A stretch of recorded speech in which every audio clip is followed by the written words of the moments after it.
আৰু 25,000 অঞ্চলৰ পৰা অহা অৰুণোদয় হিতাধিকাৰীসকল আৰু আমাৰ মিডিয়া বন্ধু বান্ধৱীসকল, আজি এই ঐতিহাসিক ক্ষণত সকলক স্বাগতম জনাইছোঁ।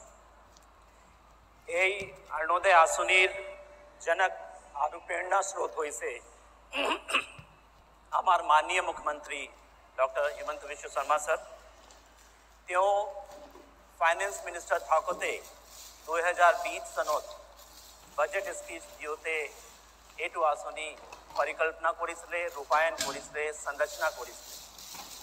তেতিয়া তেওঁ কৈছিলে কি এইটো আঁচনি লগত 40 লাখ পৰিয়ালক আমি লাভপ্ৰদ কৰিম। তেওঁলোকৰ আমি এটা নিশ্চিত তিথিত আমি টকা দিম আৰু আমাৰ যিটো মহিলাসকল আছে তেওঁলোকে পৰিয়ালৰ, ৰাজ্যৰ, সমাজৰ আৰু ৰাষ্ট্ৰৰ মূল স্তম্ভ হিচাপে আৰু ডিচিজন মেকিং পাৱাৰ দিয়া হ'ব। আজি 5 বছৰ পিছত আমি যেতিয়া তৃতীয় সংস্কৰণ অৰুণোদয় আঁচনি লঞ্চ কৰিবলৈ গৈ আছোঁ, আজি এই আঁচনি আমাৰ 38 লাখ হিতাধিকাৰী পৰিয়ালক টাচ কৰিছে। আজি আমি আধাৰ লগত লিংক কৰিছোঁ, যাৰ কাৰণে যিখিনি দুখীয়া আৰু সঁচাকৈ অন্তৰ্দয় আছে তেওঁলোকক আমি অন্তৰ্ভুক্ত কৰা হৈছে। ছাৰ, আমাৰ দেশৰ ভিতৰত বহুতখিনি ৰাজ্য আছে যোনে আমাৰ অৰুণোদয় আঁচনিৰ পৰা শিকি পেলাই তেওঁলোকৰ নিজৰ আঁচনি ৰূপায়ণ কৰি আছে।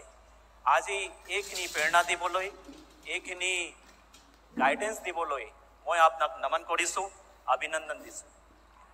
আমাৰ মাজত উপস্থিত আছে আমাৰ বিত্তমন্ত্ৰী বাইদেউ, তেওঁ ডে টু ডে গাইডেন্স দিবলৈ আৰু আমাক মাৰ্গদৰ্শন দিবলৈ মই ধন্যবাদ দিছোঁ আৰু তেওঁক বি ৱেলকাম কৰিছোঁ। লগতে আমাৰ গুৰুত্বপূৰ্ণ অতিথিসকলক, মাননীয় সাংসদ, মাননীয় MLAs, আমাৰ GMC মহাপৌৰ, চিফ ছেক্ৰেটাৰী ছাৰ, মই সবক ধন্যবাদ দিছোঁ আৰু স্বাগতম জনাইছোঁ। প্ৰমুখে আজি অনুষ্ঠানত উপস্থিত ইয়াতে আমাৰ এৰাউণ্ড 10,000-12,000 আমাৰ হিতাধিকাৰীসকল আছে আৰু 25,000 পলিং বুথত উপস্থিত আৰু আমাৰ অৰুণোদয় হিতাধিকাৰীসকল আছে। তেওঁক সবক মই নমন কৰিছোঁ। মই নমন কৰিছোঁ অসমৰ মাত্ৰ আইসকলক, যাৰ বাবে আমি এটা প্ৰেৰণা পাওঁ, আমি এইখিনি আঁচনি NSNA আঁচনি আনিবলৈ হেঁপাহ পাওঁ। মই সবক ধন্যবাদ দিছোঁ আৰু অসম চৰকাৰ বিত্ত বিভাগৰ পৰা অভিনন্দন, সুস্বাগতম। জয় হিন্দ।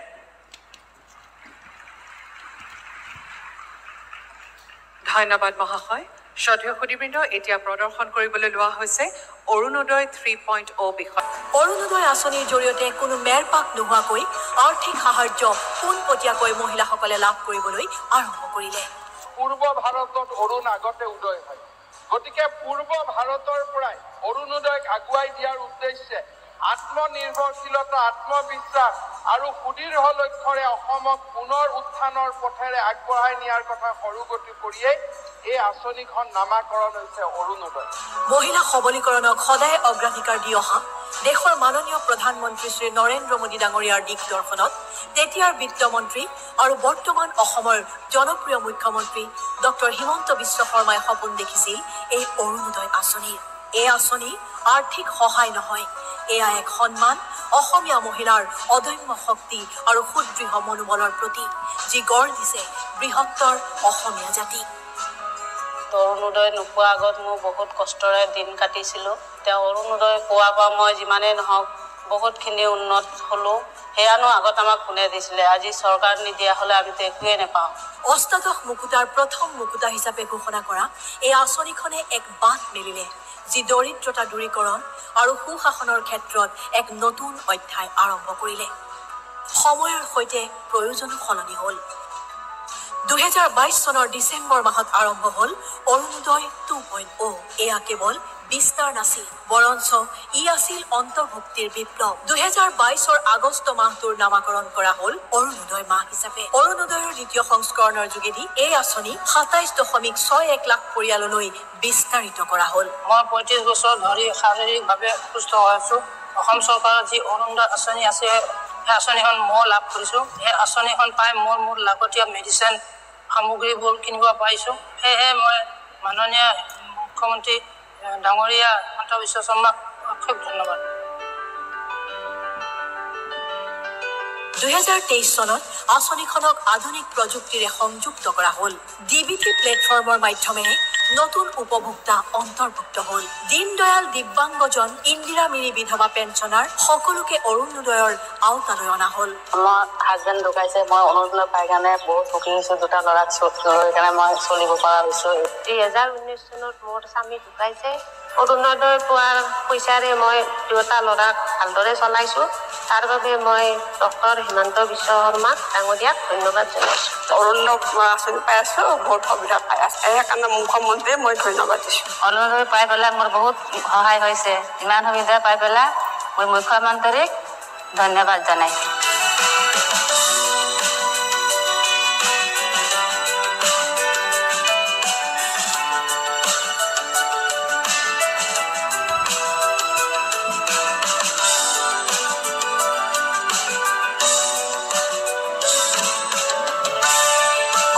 সবলীকৰণৰ এই ধাৰাক অব্যাহত ৰাখি ডক্টৰ হিমন্ত বিশ্ব শৰ্মাৰ নেতৃত্বাধীন অসম চৰকাৰে আৰম্ভ কৰিছে অৰুণোদয়ৰ তৃতীয় সংস্কৰণ, য'ত এই আঁচনিৰ পৰিসৰ বৃদ্ধি পাইছে 38 লাখ পৰিয়াললৈকে।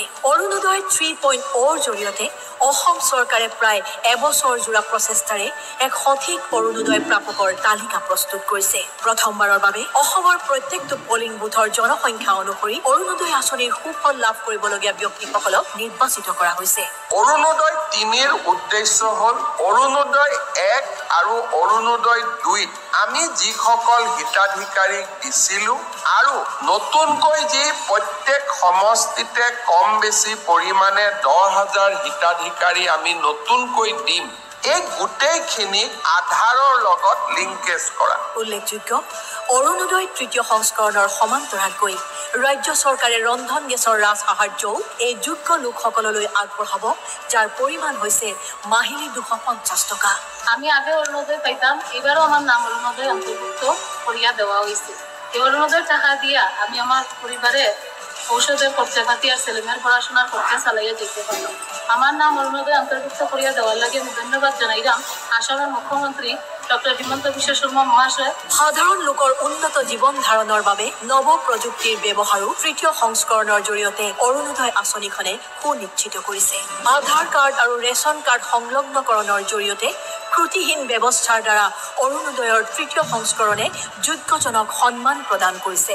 বয়োজ্যেষ্ঠ নাগৰিক, বিধৱা, 45ৰ ঊৰ্ধৰ অবিবাহিত মহিলা, বিবাহ বিচ্ছেদিত মহিলা, স্বামীৰ গৃহৰ পৰা বিতাড়িত মহিলা, দিব্যাংগজন, তৃতীয় লিংগ, মাৰাত্মক ৰোগত পীড়িত আৰু বছৰি 2 লাখতকৈ কম উপাৰ্জন কৰা পৰিয়ালৰ সকলো এতিয়া অৰুণোদয় 3.0 পৰিয়ালৰ অন্তৰ্ভুক্ত। 2020 চনত বছৰি 2,800 কোটিৰে আৰম্ভ কৰা অসমৰ সৰ্ববৃহৎ DBT আঁচনি অৰুণোদয়ত বৰ্তমান ধাৰ্য কৰা হৈছে বছৰি 5,000 কোটি টকা। অৰুণোদয় এক প্ৰতিশ্ৰুতি, প্ৰতি মাহৰ 10 তাৰিখে যাৰ দ্বাৰা সন্মান জনোৱা হয় অসমৰ বহু লক্ষ্য যোগ্যজনক। বক্তব্য আগবঢ়াবলৈ অনুৰোধ জনাইছোঁ।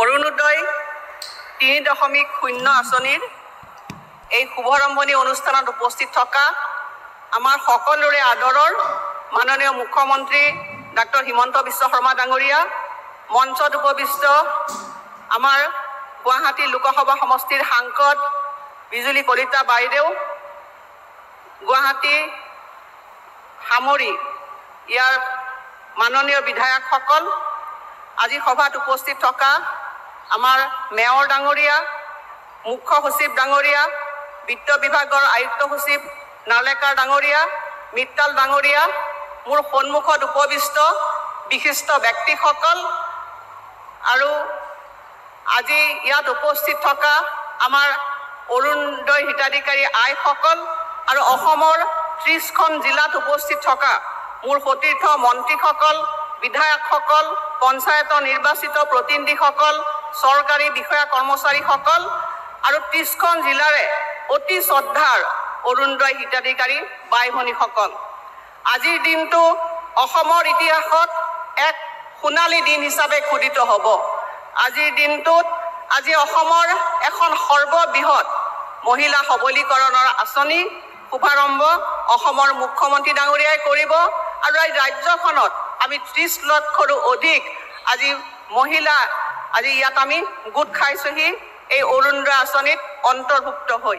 আৰু এই আঁচনিখন যিখিনি পুঁজি আজি আমি আপোনালোকলৈ মুখ্যমন্ত্ৰী ডাঙৰীয়াই আগবঢ়াব সম্পূৰ্ণ বেংকৰ দ্বাৰা এই পুঁজিখিনি হস্তান্তৰ কৰা হ'ব। আৰু সেইকাৰণে মই সৰ্বপ্ৰথমে অৰুণোদয় আঁচনিৰ প্ৰণেতা অসমৰ মুখ্যমন্ত্ৰী ডাঙৰীয়াক আন্তৰিক অভিনন্দন জ্ঞাপন কৰিছোঁ। মোৰ মনত আছে যে 2020 চনত অসমৰ মুখ্যমন্ত্ৰী ডাঙৰীয়াই সেইখিনি সময়ত বিত্তমন্ত্ৰী হিচাপে অসম বিধানসভাত এই আঁচনিখন ঘোষণা কৰিছিল আৰু তেখেতে সাহসেৰে বিধানসভাৰ মজিয়াত কৈছিল যে এই এখন সৰ্ববৃহৎ মহিলা সবলীকৰণৰ আঁচনি, যি আঁচনিয়ে প্ৰত্যেকটো বিধানসভা সমষ্টিত 10,000ৰ পৰা 15,000ৰো বেছি মহিলাক সংলগ্ন কৰিব। তেতিয়া বিধানসভাৰ এগৰাকী সদস্য হিচাপে আমি সকলো আচৰিত হৈছিলোঁ যে অসমৰ নিচিনা এখন মজলীয়া আৰ্থিক ব্যৱস্থাৰ দেশে ইমান বৃহৎ এখন আঁচনি প্ৰণয়ন কৰিব ৰাজ্যখনত পাৰিবনে? কিন্তু মুখ্যমন্ত্ৰী ডাঙৰীয়াৰ কথা মতে কাম 2020 চনৰ 1 ডিচেম্বৰ তাৰিখে তেখেতে সাহসেৰে এক বৃহৎ অৰ্থনৈতিক আঁচনিখন অসমৰ ৰাইজলৈ আগবঢ়ালে, মহিলাসকলৰ কাৰণে আগবঢ়ালে। প্ৰায় 18 লাখ মহিলাক এই আঁচনিত সামৰি ল'লে। সেই হৈছে অৰুণোদয় নতুন যাত্ৰাৰ আৰম্ভণি। আইসকল, আমি মহিলা, আমি নাৰী, আমি শক্তি আৰু এই শক্তিৰে আমি আগুৱাই যাব লাগিব। আৰু এই মহিলাসকলক মই প্ৰথমে আহ্বান জনাইছোঁ যে অসমৰ মাননীয় মুখ্যমন্ত্ৰী ডাঙৰীয়াই বিত্তমন্ত্ৰী হিচাপে সেই সময়ত যি অভিলাষী আঁচনিৰ কাৰণে সাহস প্ৰদৰ্শন কৰিছিল আৰু এতিয়াও মুখ্যমন্ত্ৰীৰ দায়িত্ব লোৱাৰ পিছত যোৱা 4টা বছৰে দিনে নিশাই একাকাৰ কৰি এই আঁচনিখন নতুন সম্বোধন কৰিবৰ কাৰণে আজিৰ দিনটোত আমাক ইয়াত উপনীত কৰালে। তাৰ কাৰণে অসমৰ মুখ্যমন্ত্ৰী ডাঙৰীয়াক আইসকলে এক বৃহৎ হাততালিৰে তেখেতক আশীৰ্বাদ দিয়ক। মই আপোনালোকক এইখিনি আহ্বান জনাইছোঁ। অসমৰ মুখ্যমন্ত্ৰী ডাঙৰীয়াই সঠিকভাৱে নিৰ্ণয় কৰিছিল যে মহিলাসকল হৈছে সাহসী, মহিলাসকল শক্তি, মহিলাসকলৰ মাজত যি উদ্ভাৱনী ক্ষমতা আছে সেই ক্ষমতাক যদি আমি সঠিক পথ নিৰ্ধাৰণ কৰিব পাৰোঁ, সেই মহিলাসকলে আজি অসমখনক আগুৱাই লৈ যাব পাৰে, যিটো মুখ্যমন্ত্ৰী ডাঙৰীয়াই দিনে নিশে তাৰ কাৰণে কাম কৰি গৈছে। আৰু সেইকাৰণে এই শক্তিক এক অৰ্থনৈতিক শক্তিলৈ পৰিৱৰ্তন কৰিবৰ কাৰণে এই অৰুণোদয় আঁচনি আৰু এই অৰুণোদয় আঁচনি এখন জনপ্ৰিয় আঁচনি হিচাপে ই আগুৱাই গৈছে। কেৱল অসমতে সীমাবদ্ধ হৈ থকা নাই। আজি অৰুণোদয় আঁচনিক আজি অসমৰ বাহিৰৰ ৰাজ্যবিলাকেও অৰুণোদয় মডেল গ্ৰহণ কৰিছে। প্ৰথম অৱস্থাত 18 লাখ মানুহ ইয়াত অন্তৰ্ভুক্ত হৈছিল। এইবাৰ এই আঁচনিখন আমি সম্প্ৰসাৰণ কৰি 38 লাখলৈ অসমৰ মুখ্যমন্ত্ৰী ডাঙৰীয়াই লৈ গৈছে আৰু আজি আমি 30 লাখৰো অধিক ব্যক্তিক লোকক আমি এই আঁচনিত সামৰি লৈছোঁ। অৰুণোদয় কেৱল আইসকল আঁচনি নহয়, অৰুণোদয় হৈছে আমাৰ সাহস, অৰুণোদয় হৈছে অসমীয়া মহিলাসকলৰ সন্মান। অসমৰ মুখ্যমন্ত্ৰী ডাঙৰীয়াই মহিলাসকলক শক্তিলৈ ৰূপান্তৰ কৰিবৰ কাৰণে প্ৰচেষ্টা গ্ৰহণ কৰিছে। প্ৰথম অৱস্থাত 830 টকাৰে আৰম্ভণি কৰা এই আঁচনিখন আজি 300 হৈছে আৰু তৃতীয়তে অৰুণোদয় 3.0 আমি ইয়াৰ পুঁজি বৃদ্ধি কৰিছোঁ আৰু ইয়াৰ লগতে দ্বিতীয়টো পৰ্যায়ত আমি আপোনালোকক বিদ্যুতৰ যোগানো কৰিবৰ কাৰণে ব্যৱস্থা কৰিছিলোঁ, তাৰ বাবে পুঁজি আগবঢ়োৱা হৈছিল। আৰু তৃতীয় পৰ্যায়ত ৰেচন কাৰ্ডৰ সংলগ্ন কৰি আধাৰ সংলগ্ন কৰি আমি আপোনালোকক ইন্ধন গেছৰো যোগান দিয়াৰ আঁচনিখনৰ ব্যৱস্থা কৰা হৈছে। প্ৰথম অৱস্থাত অসমৰ মুখ্যমন্ত্ৰী ডাঙৰীয়াই যি শক্তিশালী স্থিতি গ্ৰহণ কৰিছিল সেই আঁচনিখন প্ৰথমতে 1000 কোটিৰে তেখেতে আৰম্ভণি কৰিছিল আৰু আজি আমি সকলোৱে গৌৰৱেৰে আপোনালোকক ক'বলৈ পাই আমি ভাল পাইছোঁ যে মুখ্যমন্ত্ৰী ডাঙৰীয়াৰ সাহসী পদক্ষেপৰ কাৰণে এই আঁচনিখনে আজি 5000 কোটি টকালৈ আগুৱাই গৈছে। আমি আশা কৰিছোঁ যে এই আঁচনিখন আইসকল আপোনালোকে শক্তিশালী আঁচনিলৈ ৰূপান্তৰ কৰিব, কঠোৰ পৰিশ্ৰম কৰিব। সেই পৰিশ্ৰমেৰে আপোনাৰ পৰিয়ালত হাঁহি বিৰিঙাৰ লগতে সমাজখনক আগুৱাই লৈ যাব। মুখ্যমন্ত্ৰী ডাঙৰীয়াৰ যি সপোন অসম 5খন শ্ৰেষ্ঠ ৰাজ্যৰ ভিতৰত এখন হ'ব লাগে, তাত মহিলাসকলে শক্তিশালী ভূমিকা গ্ৰহণ কৰিব। পুনৰ আইসকলক মই নিবেদন কৰিছোঁ যে মুখ্যমন্ত্ৰী ডাঙৰীয়াক আপোনালোকে মূৰৰ চুলি চিঙি আপোনালোকে আশীৰ্বাদ দিব যে আগন্তুক দিনত এখন শক্তিশালী অসম গঢ়াৰ কল্পনা তেখেতে বাস্তৱত ৰূপায়িত কৰিব পাৰে। প্ৰভুৱে তেখেতক কৃপা কৰক। আপোনালোকক পুনৰবাৰ মই অভিনন্দন জ্ঞাপন কৰিছোঁ, শুভকামনা দিছোঁ। অহা কাতি পূজা আছে, কাতি বিহুৰ শুভকামনা দিছোঁ, দিৱালীৰ শুভকামনা দিছোঁ। ঘৰে ঘৰে পোহৰ বিয়পি পৰক, অসমীয়াই আগুৱাই যাওক। এইখিনি শুভকামনাৰে মই সকলোকে পুনৰবাৰ মোৰ অভিনন্দন, শুভকামনা, জ্যেষ্ঠসকলক সেৱা জনাই মোৰ ক'বলগীয়াখিনি ইমানতে সামৰি মাৰিছোঁ। ধন্যবাদ। ধন্যবাদ মহোদয়া। এতিয়া মই আজিৰ অনুষ্ঠানৰ মুখ্য অতিথি অসমৰ মাননীয় মুখ্যমন্ত্ৰী ডক্টৰ হিমন্ত বিশ্ব শৰ্মা দেৱক তেখেতৰ বহুমূলীয়া ভাষণ প্ৰদান কৰিবলৈ বিনম্ৰ অনুৰোধ জনাইছোঁ।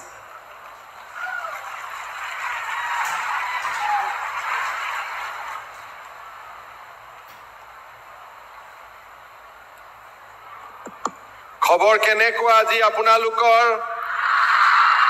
সঁচাই ভালনে? একদম ভাল। ঠিক আছে, মই আৰু ভাল ভাল খবৰ দিম, হ'ব? এতিয়ালৈকে যিমান ভাল, মোৰ গোটেই কথাখিনি শুনিলে মনটো আৰু বেছি ভাল লাগি যাব। ভাল লগাব লাগিব নে নালাগে? লাগিব। তেতিয়াহ'লে মোৰ লগত সকলোৱে একেলগে কওক, ভাৰত মাতা কি, ভাৰত মাতা কি, নৰেন্দ্ৰ মোদী, নৰেন্দ্ৰ মোদী। বহুত বহুত ধন্যবাদ। আজিৰ সভাত আমাৰ মাজত উপস্থিত অসম চৰকাৰৰ বিত্তমন্ত্ৰী আৰু আজিৰ এই অনুষ্ঠানৰ মুখ্য উদ্যোক্তা শ্ৰীমতী অজন্তা নেওগ ডাঙৰীয়ানী, গুৱাহাটী লোকসভা সমষ্টিৰ সাংসদ বিজুলী কলিতা মেধি ডাঙৰীয়ানী, পূব গুৱাহাটী সমষ্টিৰ বিধায়ক সিদ্ধাৰ্থ ভট্টাচাৰ্যী ডাঙৰীয়া, পশ্চিম গুৱাহাটী সমষ্টিৰ বিধায়ক ৰমেন্দ্ৰ নাৰায়ণ কলিতা ডাঙৰীয়া, হাজো সমষ্টিৰ বিধায়িকা সুমন হৰিপ্ৰিয়া ডাঙৰীয়ানী, গুৱাহাটী পৌৰ নিগমৰ মেয়ৰ মিগেন শৰণীয়া, ৰাজ্যৰ মুখ্য সচিব ডক্টৰ ৰবি কোটা, বিত্ত বিভাগৰ আয়ুক্ত সচিব জয়ন্ত নাৰিকা ডাঙৰীয়া, বিত্ত বিভাগৰ আয়ুক্ত সচিব বীৰেন্দ্ৰ মিত্তল ডাঙৰীয়া, আজি আমাৰ এই অনুষ্ঠানত আভাসীয়ভাৱে সংযোজিত হৈ থকা অসম চৰকাৰৰ সন্মানীয় মন্ত্ৰীসকল, বিধায়কসকল আৰু ৰাজ্যৰ 25,991টা স্থানত সংযোজিত হৈ থকা মোৰ অতিকে শ্ৰদ্ধাৰ আই মাতৃসকল আৰু সন্মানীয় ৰাইজ, আজিৰ দিনটো আমাৰ বাবে এক আনন্দৰ দিন আৰু আজিৰ দিনটো ৰাজ্যৰ মহিলা সবলীকৰণৰ ইতিহাসত এটা অত্যন্ত সোণোৱালী দিন হিচাপে ইতিহাসত অংকিত হৈ থাকিব। 38 লাখ 38 লাখ মহিলালৈ অৰুণোদয় আঁচনিৰ ধন হস্তান্তৰিত কৰিম আৰু আজিৰে পৰা প্ৰত্যেক মাহত এই অৰুণোদয় আঁচনিৰ ধন হিতাধিকাৰীসকলে লাভ কৰি থাকিব। শ্ৰদ্ধাৰ ৰাইজ,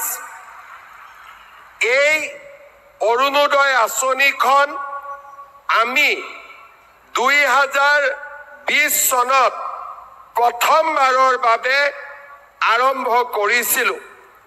মোৰ মনত আছে, তেতিয়া মই অসমৰ বিত্তমন্ত্ৰী আছিলোঁ আৰু কোভিডৰ পৰিৱেশত অসমৰ বহু মানুহে দৰিদ্ৰতা খাবতি লৈছিলে।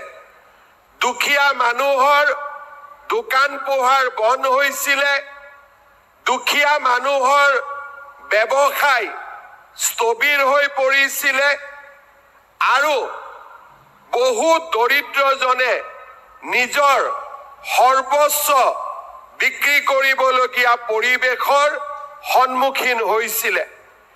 তেনে এক পৰিৱেশত আগষ্ট মাহৰ 2020 তাৰিখে আমি প্ৰথমবাৰৰ বাবে 830 টকা মাহেকী যোগান ধৰি অৰুণোদয় আঁচনিৰ শুভ আৰম্ভণি কৰিছিলোঁ।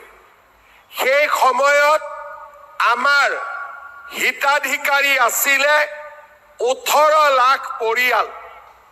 2021 চনৰ যেতিয়া নিৰ্বাচন অনুষ্ঠিত হৈছিলে, মই গাঁৱে ভূঞে ৰাইজৰ ওচৰলৈ গৈছিলোঁ আৰু ৰাইজক সুধিছিলোঁ যে আপোনালোকে অৰুণোদয় আঁচনিখন ভাল পাইছে নে বেয়া পাইছে?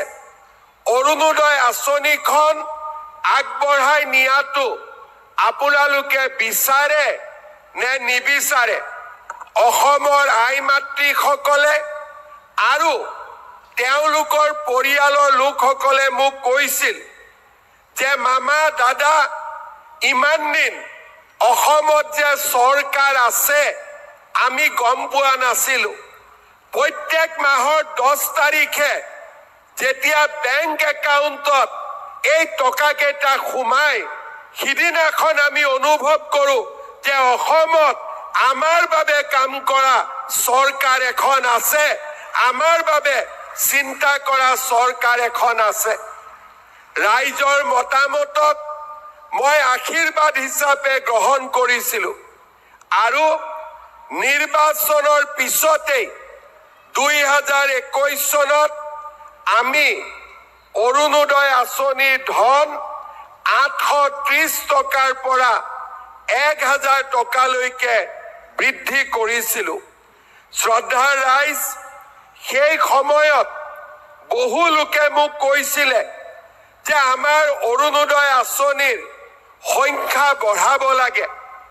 আমি লগে লগে সিদ্ধান্ত ল'লোঁ যে 18 লাখৰ পৰা আমি অৰুণোদয় আঁচনিক 28 লাখলৈকে বৃদ্ধি কৰিম আৰু তেনেকৈ 2022 চনৰ 14 নৱেম্বৰত আমি আৰু 10,54,000 হিতাধিকাৰীক লৈ অৰুণোদয় দ্বিতীয় আৰম্ভ কৰিছিলোঁ। তাৰ পিছত ৰাইজৰ মাজত মই যেতিয়া গৈছিলোঁ, ৰাইজে মোক আকৌ কৈছিলে যে অৰুণোদয় আঁচনিৰ ধন অলপ বঢ়াব নোৱাৰি নেকি? লগে লগে আমি সিদ্ধান্ত লৈছিলোঁ যে নহয়, আমি অৰুণোদয় আঁচনিক 1000 টকাৰ পৰা 1250 টকালৈকে আমি বৃদ্ধি কৰিম। লগে লগে 830 টকাৰ আঁচনিখন 1250 টকালৈকে বৃদ্ধি পালে। লোকসভা নিৰ্বাচনৰ সময়ত মই ৰাইজৰ মাজলৈ গৈছিলোঁ আৰু ৰাইজক মই সুধিছিলোঁ যে কোনে কোনে অৰুণোদয় পাই আছে। মই মিটিঙত দেখিছিলোঁ যে আধা মহিলাই হাত দাঙে অৰুণোদয় পাই আছোঁ আৰু আধা মহিলাই হাত দাঙে অৰুণোদয় আমি পোৱা নাই। মই মনতে ভাবিছিলোঁ যে অহাবাৰ যেতিয়া বিধানসভাৰ ইলেকশ্যনত আহিম, ৰাইজক সুধিম কিমানে অৰুণোদয় পাইছে, অন্তত 90 গৰাকী মহিলাই হাত উঠাব লাগিব যে আমি অৰুণোদয় পাইছোঁ। আৰু সেই কাৰণেই আমি সিদ্ধান্ত ল'লোঁ যে অৰুণোদয় তৃতীয় আমি আৰম্ভ কৰিম আৰু 40 লাখ মহিলাক আমি অৰুণোদয় আঁচনি প্ৰদান কৰিম। যোৱা এটা বছৰৰ বহু কষ্টৰ পিছত প্ৰথমতে ৰেচন কাৰ্ড দিলোঁ, যাৰ ৰেচন কাৰ্ড নাছিলে। ৰেচন কাৰ্ড দিয়াৰ পিছত অৰুণোদয়ত নাম ল'লোঁ, গাঁও সভা পাতিলোঁ। এবছৰ অজন্তা নেওগ, জয়ন্ত নাৰিকাৰ আৰু জিলা উপায়ুক্ত আমাৰ মন্ত্ৰী বিধায়কসকলে সুন্দৰভাৱে কাম কৰিলে আৰু আজি আমি অৰুণোদয় তৃতীয়ৰ আনুষ্ঠানিক ধন আবণ্টনৰ বাবে এই দিনটোত আজি আমি সমবেত হৈছোঁ। বড়োলেণ্ড টেৰিটৰিয়েল এলেকাত নিৰ্বাচন অনুষ্ঠিত হৈ গ'ল। তাতো আমি 6 লাখ মহিলাক অৰুণোদয় দিম, কিন্তু তাৰ নিৰ্বাচনৰ প্ৰক্ৰিয়া এতিয়া আৰম্ভ হ'ব। হয়তো আৰু এটা মাহ সময় তেওঁলোকক লাগিব, কিন্তু বিটিচিৰ বাবে আমি অপেক্ষা নকৰি আন মহিলাসকলে যাতে আৰ্থিক অসুবিধাৰ সন্মুখীন হ'ব নালাগে, তাৰ বাবে আজি আমি ইয়াতে আনুষ্ঠানিকভাৱে অৰুণোদয় আঁচনি আৰম্ভ কৰিবলৈ আমি সমবেত হৈছোঁ আৰু ৰাজ্যৰ 25,991খন গাঁৱত আমাৰ আই মাতৃসকল সমবেত হৈছে। মই অসমৰ চুকে কোণে আজি সমবেত হোৱা আই মাতৃসকলক এই মঞ্চৰ পৰাই নমস্কাৰ আৰু প্ৰণাম জ্ঞাপন কৰিছোঁ। শ্ৰদ্ধা ৰাইজ, কংগ্ৰেছ দলে মোক অভিযোগ কৰে যে হিমন্ত বিশ্ব শৰ্মাই হিতাধিকাৰীৰ সৃষ্টি কৰিছে, অৰুণোদয় আঁচনিৰ জৰিয়তে ৰাইজৰ টকাৰ অপব্যৱহাৰ কৰিছে আৰু কংগ্ৰেছ দলে অভিযোগ কৰে যে এই অৰুণোদয় আঁচনিখনে অসমক নষ্ট কৰি পেলাব, ধ্বংস কৰি পেলাব। শ্ৰদ্ধা ৰাইজ, আমি মাৰ পেটৰ পৰা জন্ম হৈছোঁ আৰু সেই মাক যদি আমি কিবা সহায় কৰিছোঁ, সি কেতিয়াও অপৰাধ হ'ব নোৱাৰে, সি কেতিয়াও দোষ হ'ব নোৱাৰে। মই মাজে মাজে কংগ্ৰেছৰ মানুহবিলাকক চিন্তা কৰোঁ যে এওঁলোকে মাকৰ পেটৰ পৰা জন্ম হৈছিল নে নাই। যদি কোনোবাই মাকৰ পেটৰ পৰা জন্ম হৈছে, সেই মাকক সন্মান জনোৱাটো কেতিয়াও অপৰাধ হ'ব নোৱাৰে, কেতিয়াও দোষ হ'ব নোৱাৰে, ই কেতিয়াও পাপ কাম হ'ব নোৱাৰে। যদি আমাৰ সমাজত মাতৃজাতি নাথাকিলেহেঁতেন, সমাজত যদি মা নাথাকিলেহেঁতেন, এইখন সমাজত কোনো হিমন্ত বিশ্ব শৰ্মাৰো জন্ম নহ'লহেঁতেন।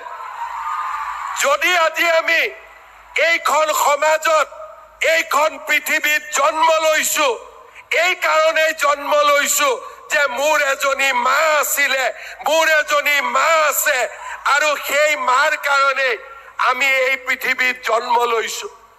আৰু মায়ে মোক 10 মাহ 10 দিন ধৰি গৰ্ভত ৰাখিছিল। মায়ে মোক নিজৰ সকলো কষ্ট ত্যাগ কৰি মোক নিজৰ গাখীৰেৰে মোক মানুহ বনাইছিলে, মোক আজিলৈকে ডাঙৰ দীঘল হোৱাত আশীৰ্বাদ জনাইছিলে।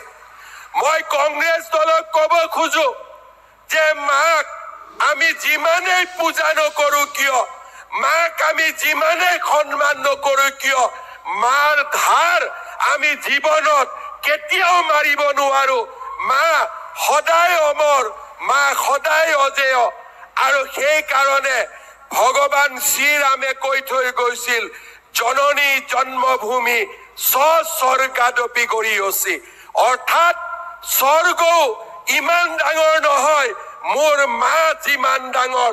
আৰু সেই কাৰণে মই কংগ্ৰেছ দলক কম যে অৰুণোদয় আঁচনিক সমালোচনা নকৰিব, পাৰিলে আৰু কেনেকে ইয়াক ডাঙৰ কৰিব পাৰি তাৰ বিষয়ে আলোচনা কৰক, তাৰ বিষয়ে চিন্তা কৰক। আমি সকলোৱে মাৰ ওচৰত ঋণী। মাৰ অবিহনে আমাৰ কোনো পৰিচয় নাই, মাৰ অবিহনে আমাৰ কোনো অস্তিত্ব নাই।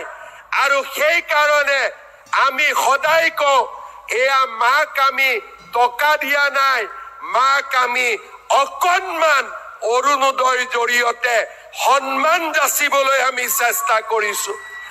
এয়া হিতাধিকাৰী নহয়, এয়া মোৰ মাৰ ওচৰত থকা, মোৰ মাৰ ওচৰত থকা মোৰ ধাৰ, মোৰ কৃতজ্ঞতা, মোৰ প্ৰণাম যচাৰ এটা মাত্ৰ উপায়, আৰু তাক আমি কৰি গৈ থাকিম। আজি উপস্থিত থকা ৰাইজক মই ক'ব খোজো, কংগ্ৰেছে অৰুণোদয়ক যিমানে সমালোচনা কৰিব মই সিমানেই বেছি মাক অৰুণোদয় দি গৈ থাকিম, সিমানেই মই অৰুণোদয়ক ডাঙৰ কৰি গৈ থাকিম।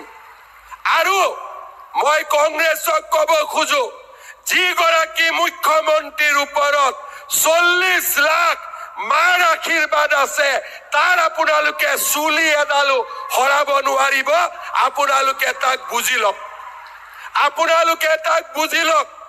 40 লাখ মাৰ আশীৰ্বাদ আজি চৰকাৰৰ ওপৰত আছে, আমাৰ ওপৰত আছে। আছেনে নাই মাসকল? আছেনে নাই? আজি যিগৰাকী ব্যক্তিৰ ওপৰত, যিখন চৰকাৰৰ ওপৰত 40 লাখ মাৰ আশীৰ্বাদ থাকে, সেইখন চৰকাৰৰ বুঢ়া আঙুলি এটাও কোনেও লৰাব নোৱাৰে। সেই কথা আজি কংগ্ৰেছ দলে বুজি লোৱা উচিত। মই দুখ পাওঁ, মই কষ্ট পাওঁ যেতিয়া কংগ্ৰেছ দলে বাৰে বাৰে অৰুণোদয় আঁচনিখনক সমালোচনা কৰে। মোক সমালোচনা কৰক, মোক যি পায় তাকে কওক, কিন্তু অৰুণোদয় আঁচনিক সমালোচনা নকৰিব। আপোনালোকো মাৰ পেটৰ পৰা জন্ম হৈছে, তাক আপোনালোকে কেতিয়াও পাহৰি নাযাব। 50 বছৰ আপোনালোকে চৰকাৰ চলাইছিলে, কি কৰিলে অসমৰ মাতৃ জাতিৰ বাবে, সেই কথা আপোনালোকে এবাৰ চিন্তা কৰিব। কেইলেটামান সূতাৰ কাৰণে আপোনালোকে মাসকলক মিটিঙত, ঠিক আছে, আপোনালোকে আমাক গেছৰ ফৰ্মখন ফিল আপ কৰি দিয়ক। তেতিয়া কি হ'ব, যেতিয়া আপোনালোকে গেছ কিনিব, আপোনালোকৰ বেংক একাউণ্টত মই আৰু 250 টকা পুটুক কৰি দি দিম। হ'ব? 950 টকা গেছৰ দাম, 250 টকা চৰকাৰে দিলে 700 টকা হ'ব। আৰু 550 টকাৰ গেছৰ দাম চৰকাৰে 250 টকা দিলে 300 টকা হ'ব। সেইকাৰণে মই আপোনালোকক অনুৰোধ কৰিম, গেছৰ প্ৰপত্ৰখন অতি সোনকালে আপোনালোকে আমাক পূৰণ কৰি দিয়ক, যাতে আমি সোনকালে গেছৰ পইচাও আপোনালোকক দিব আৰম্ভ কৰিব পাৰো। তাৰ মানে 1250 অৰুণোদয়ত পাব, 250 টকা গেছৰ কাৰণে পাব। কিমান হ'ল তেতিয়াহ'লে? দুইটা যোগ কৰিলে কিমান হ'ল? 1500 হ'ল, হয়নে নহয়? এতিয়া বাকী থাকিলে মিঠাতেলটো, অহাবাৰ মোক ভোট দি জিকাই দিয়ক, মিঠাতেলটো কৰি দিম। হ'ব? হ'ব নে নহ'ব? এতিয়া আপোনালোকে চাওক, ল'ৰাৰ এডমিশ্যন, ছোৱালীৰ এডমিশ্যন কোনে কৰে? চৰকাৰে কৰি দিয়ে। দিয়ে নে নিদিয়ে? ল'ৰাৰ এডমিশ্যন, ছোৱালীৰ এডমিশ্যন চৰকাৰে কৰে। ছোৱালীক কোনে পঢ়ুৱায়? মামাই পঢ়ুৱায়, হয় নে নহয়? ছোৱালীক মামাই পঢ়ুৱায়। চাইকেল কোনে দিয়ে? মামাই দিয়ে। স্কুটি কোনে দিয়ে? মামাই দিয়ে। লগতে বিনামূলীয়া চাউল আমাৰ ডাঙৰ মামা নৰেন্দ্ৰ মোদী ডাঙৰীয়াই দিয়ে, হয় নে নহয়? চাউল দিয়ে। আৰু বেমাৰ হলে চিকিৎসাৰ কাৰণে ৰেচন কাৰ্ডত 5 লাখ টকালৈকে সুবিধা দিয়ে। আমি অৰুণোদয় দিলো, লগতে দালি, নিমখ, চেনিৰ দাম কমাই দিলো, গেছতো 250 টকা দিলো, মিঠাতেলটো বাকি ৰাখি থৈ দিলো, অহা বাৰলৈকে মিঠাতেলটো হৈ যাব। এতিয়া আপোনালোকক মই দুটা অৰুণোদয় আঁচনিৰ বিষয়ে ক'ব খুজিছো। অৰুণোদয় আঁচনিৰ ধন নিয়মীয়াকৈ পাই থাকিবৰ কাৰণে বেংকৰ একাউণ্টটো ঠিক হৈ থাকিব লাগে। KYC know your customer, বহুতে KYC নকৰে কাৰণে অৰুণোদয় টকা জমা নহয়। চৰকাৰে দি দিয়ে, টকাটো মাজত পৰি থাকে, একাউণ্টলৈকে নাযায়।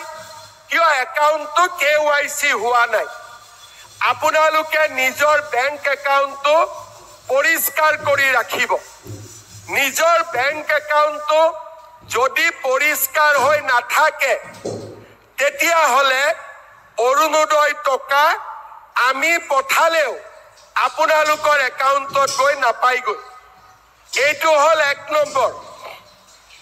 2 নম্বৰ, অৰুণোদয় নামৰ বাবে আপোনালোকে যিটো মোবাইল নম্বৰ দিছে, সেই মোবাইল নম্বৰটো এক্টিভ কৰি ৰাখিব। কিবা কাৰণত যদি মোবাইলটো পৰিৱৰ্তন হয়, চৰকাৰক জনাব। তেতিয়া আমি নতুন নম্বৰটো আমাৰ লিষ্টত সোমাই ল'ম। তৃতীয়তে, আজিলৈকে আমাৰ কোনো অফিচাৰ নাছিলে। অৰুণোদয় নাপালে আমি ক'ত যাম?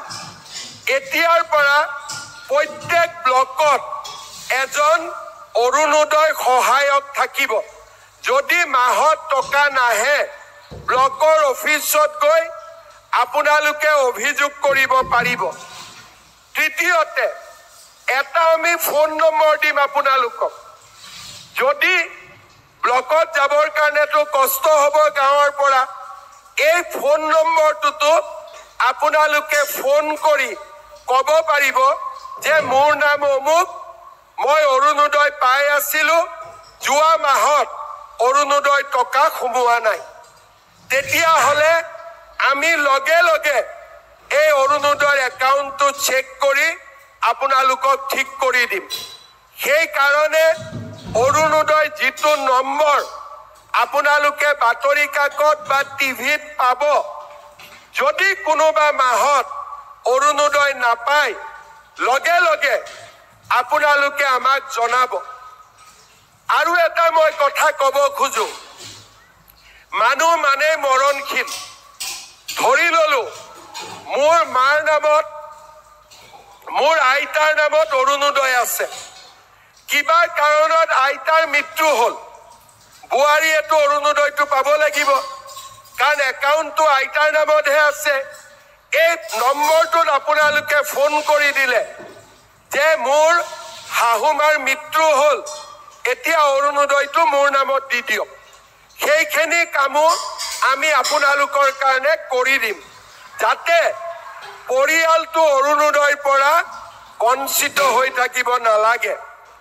আৰু সবচে ডাঙৰ কথা, ফেব্ৰুৱাৰী মাহলৈকে একাউণ্ট ধুনীয়াকৈ ৰাখিব। কাৰণ ফেব্ৰুৱাৰীত এটা মৰমৰ উপহাৰ এটা সোমাব গৈ আছে। কোন মাহত সোমাব? গতিকে ফেব্ৰুৱাৰী মাহলৈকে আপোনালোকে একদম যাতে একাউণ্টটো ধুনীয়া হৈ থাকে, আপোনালোকে চাই থাকিব। শ্ৰদ্ধা ৰাইজ, মই আজিৰ সভাত আপোনালোকক আকৌ এবাৰ ধন্যবাদ জনাইছো। অৰুণোদয় আঁচনি যেতিয়া মই আপোনালোকক দিওঁ, মোৰ এনেকুৱা লাগে যেন মই মোৰ মাক কিবা এটা দিছো। কাৰণ মোৰ মাক কিবা এটা দিয়াৰ বেলেগ সুযোগ একো নাই। এইটো একমাত্ৰ সুযোগ। আপোনালোকে মোক আশীৰ্বাদ কৰক, যাতে ভৱিষ্যতলৈ অৰুণোদয় আৰু বঢ়াই গৈ থাকিব পাৰো, আৰু ডাঙৰ কৰি গৈ থাকিব পাৰো, যাতে আমাৰ কোনো মায়ে নিজক চলিবৰ কাৰণে কাৰো ওচৰত হাত পাতিব নালাগে, নিজে নিজৰ ঘৰখন চলাব পৰা হয়। বিনামূলীয়া চাউল, কম দামত দালি চেনি আৰু নিমখ গেছৰ দাম কমি গ'ল ভৱিষ্যতলৈ মিঠাতেল আৰু 1250 টকা লগতে ল'ৰা ছোৱালীৰ পঢ়াৰ দায়িত্ব ঘৰখনত বহুখিনি সকাহ হ'ব আমাৰ পতিৰ ওপৰত স্বামীৰ ওপৰত হাজবেণ্ডৰ ওপৰত কষ্ট কমি যাব মানুহজনেও বহুত কষ্ট কৰে এতিয়া অন্তত কিছু কষ্ট কমিব কাৰণ সেই মানুহজনেও ইমান কষ্ট কৰিছিল যে নিজৰ স্বাস্থ্যৰ যত্নও ল'ব পৰা নাছিল এতিয়া এই অৰুণোদয় হওক সুলভ মূল্যত দালি নিমখ চেনি হওক চাউল হওক বা আমি ল'ৰা ছোৱালীৰ শিক্ষাৰ দায়িত্ব লোৱাৰ কাৰণে হওক আমাৰ ঘৰৰ মানুহজনৰ কষ্ট অলপ হ'লেও কমিব অলপ হ'লেও নিজৰ স্বাস্থ্যৰ যত্ন ল'ব পাৰিব আমি আজিৰ এই অনুষ্ঠানত আপোনালোকৰ লগতে আমাৰ ঘৰত বহি থকা দেউতাসকলকো নমস্কাৰ জনাইছো এই আঁচনিখনৰ জৰিয়তে তেওঁলোকৰো কষ্ট অলপ হ'লেও কম হ'ব কাৰণ মহিলাই এটকা পইচা পালেও 1 টকাও বাহিৰত খৰচ নকৰে প্ৰতিটো টকা ঘৰৰ বাবে ল'ৰা ছোৱালীৰ বাবে খৰচ কৰে মোক যদি 100 টকা দিয়ে ঘৰ গৈ পাওঁতে 20 টকা কমি যাব অমুকত চাহ খালো তমুকত আড্ডা মাৰিলো কিন্তু মহিলাক 100 টকা দিলে ঘৰত 100 টকাই গৈ পাব কাৰণ মহিলাই প্ৰতিটো টকাৰ মূল্য বুজি পায় আৰু সেই কাৰণে আপোনালোকে আমাক আশীৰ্বাদ কৰিব আমি যাতে আৰু বেছি শক্তিশালী হৈ এই আঁচনিখন আৰু ডাঙৰ কৰিব পাৰো আৰু আগবঢ়াই লৈ যাব পাৰো অসমে এই আঁচনিখন আৰম্ভ কৰিছিলে আজি আমাক দেখা পায় ছত্তীশগড় মধ্যপ্ৰদেশ কৰ্ণাটক আৰু মহাৰাষ্ট্ৰৰ দৰে ৰাজ্যই আমাৰ পৰা অৰুণোদয় আঁচনি লৈ গৈছে অৰ্থাৎ অসমত সূৰুজৰ উদয় হৈছিল আৰু দৰিদ্ৰতা নিৰ্মূলকৰণৰ আঁচনিও আজি অসমতে সূৰ্যোদয় হয় তাৰ প্ৰমাণ আজি আমি সমগ্ৰ দেশক দিব পাৰিছো শ্ৰদ্ধাৰ ৰাইজ পুনৰ এবাৰ আজিৰ এই সুন্দৰ দিনটোত অসমৰ মাতৃশক্তিক অসমৰ নাৰী শক্তিক মই মোৰ প্ৰণাম জনাইছো আৰু আপোনালোকৰ পৰা আশীৰ্বাদ বিচাৰিছো যাতে আমি আগলৈও সদায়ে আপোনালোকক এনেকৈ সেৱা কৰি যাব পাৰো আপোনালোকক সন্মান জনাই আগুৱাই যাব পাৰো আৰু আমাৰ অসমীয়া আমাৰ অসমৰ সমাজ জীৱনক আমি যাতে আগুৱাই লৈ যাব পাৰো আজি আমি অলপ পিছতে ইয়াতে অৰুণোদয় আঁচনিৰ পুঁজি মুকলি কৰিম আপোনালোকৰ বেংকৰ একাউণ্টত লগে লগে বা 2 ঘণ্টাৰ ভিতৰত পুঁজি জমা হ'ব কিন্তু অহা মাহৰ পৰা 7 তাৰিখে নহয়